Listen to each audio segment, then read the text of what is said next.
Cela faisait 13 ans que Vladimir Poutine ne s'était pas rendu en Tchétchénie et c'est désormais chose faite depuis hier soir. Et il est reçu à Grozny par Ramzan Kadyrov qui parle, je cite, d'un très grand bonheur. On écoute. C'est une chose de tirer au stand de tir ici. Et c'en est une autre de mettre sa vie et sa santé en danger. Mais vous avez en vous l'exigence intérieure de vous battre pour la patrie et le courage de prendre une telle décision.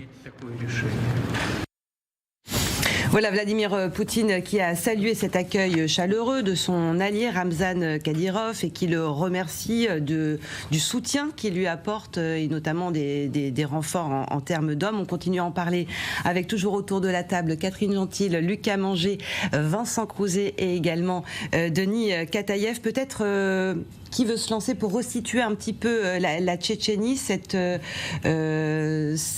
fédération qui fait partie de la fédération russe. Oui, il y a eu deux guerres. Il y a eu deux guerres de Tchétchénie et évidemment aujourd'hui Vladimir Poutine à la fois il doit aux Tchétchènes qui lui sont fidèles de l'avoir soutenu dans la guerre en Ukraine bien sûr, et on parlait notamment au moment de Mariupol du fait que les Tchétchènes étaient arrivés sur place parce qu'en face il y avait le bataillon Azov et que c'était censé être deux armées particulièrement dures.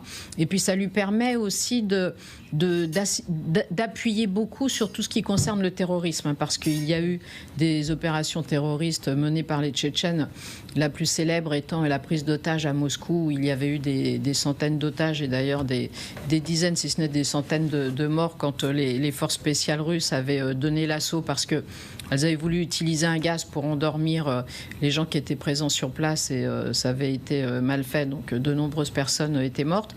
Mais à partir du moment où en ce moment Vladimir Poutine parle beaucoup de terrorisme pour définir l'entrée de l'armée ukrainienne sur le sol russe en disant ce sont des terroristes, donc ce sont les unités antiterroristes qui vont s'en occuper, etc. Quelques mois après l'attentat contre le site de concert, de la région de Moscou, évidemment, ça lui permet de revenir sur ces années de terrorisme qui ont évidemment beaucoup marqué les Russes et d'essayer de faire un lien entre l'Ukraine et les mouvements terroristes. D'ailleurs, souvenez-vous qu'après l'attentat contre la salle de concert, alors que très vite ils ont arrêté une partie des auteurs qui étaient tadjiks. Très vite dit ce sont les Ukrainiens. Ils ont tout de suite dit ce sont les Ukrainiens. Donc on voit bien qu'ils tournent toujours autour de cette même idée de réussir à lier l'Ukraine avec le terrorisme. Et puis il y a aussi cette multiplication des déplacemles de Vladimir Poutine qui vient renforcer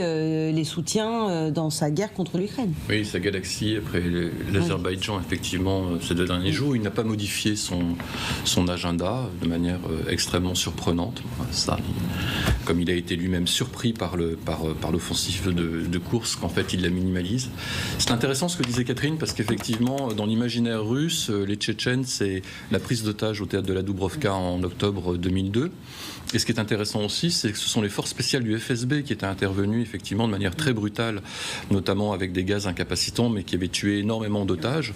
Mais c'était resté dans l'imaginaire russe comme la supra-efficacité en fait des forces spéciales du FSB qu'il aimerait bien dupliqué en fait dans la région de Koursk, mais il se trouve qu'il n'y a pas eu de projection en fait de forces spéciales du FSB dans la région de Koursk pour l'instant. Enfin, du moins, on n'entend pas parler. Il préfère les conserver auprès de lui à Moscou en cas de malheur. Alors, je vous propose d'écouter Ramzan Kadyrov, le président tchétchène. Nous avons déployé plus de 47 000 combattants dans la zone d'opération militaire spéciale, dont environ 19 000 volontaires.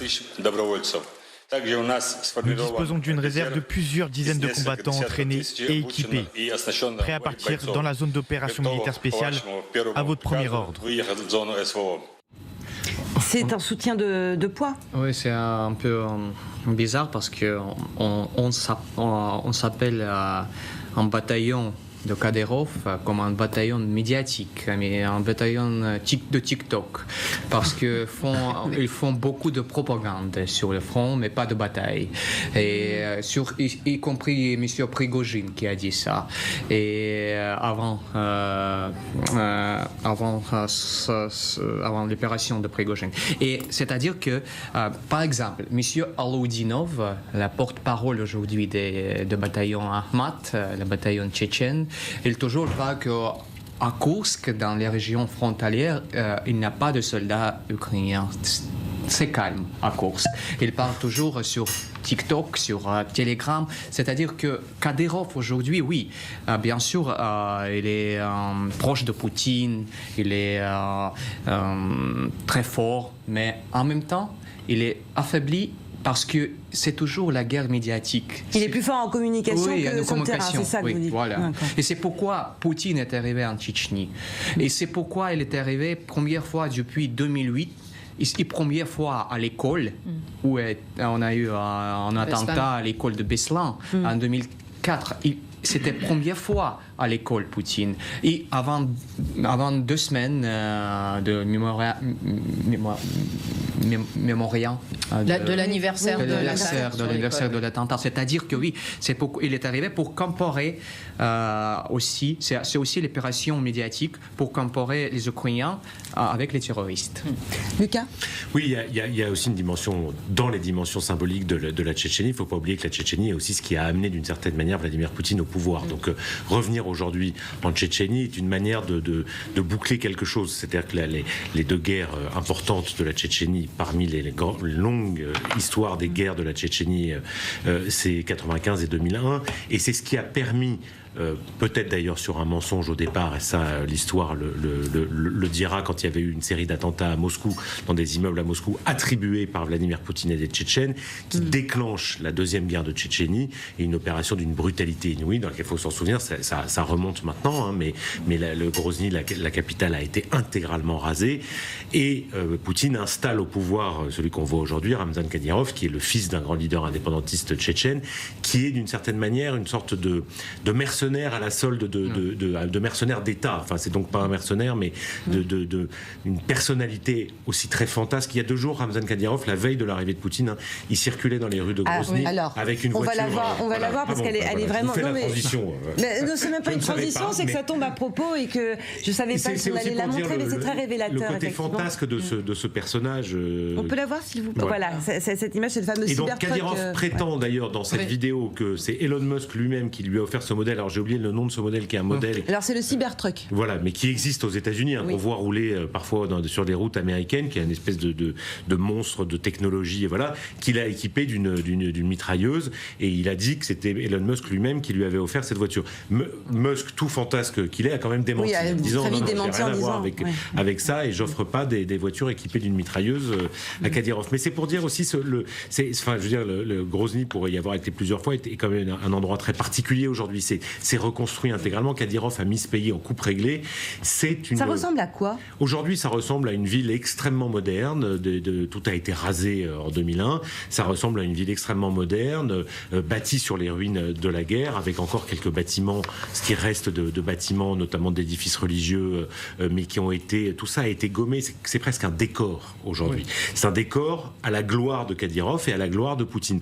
Donc aller en Tchétchénie aujourd'hui, ce que je voulais juste dire, c'est que c'est symbolique à plein de titres pour Vladimir Poutine, mais c'est aussi sans aucun risque. C'est-à-dire qu'il va remercier Kadyrov pour les combattants que d'ailleurs que la Tchétchénie donne à la Russie régulièrement, mais comme vous le disiez, qui en fait sont surtout des combattants de la com et qui combattent assez peu, alors que la Tchétchénie a une histoire militaire, une histoire de rébellion indépendantiste et de soldats extraordinairement dans l'histoire de l'Empire russe, extrêmement courageux, très sanguinaire. Voilà. Aujourd'hui, c'est une région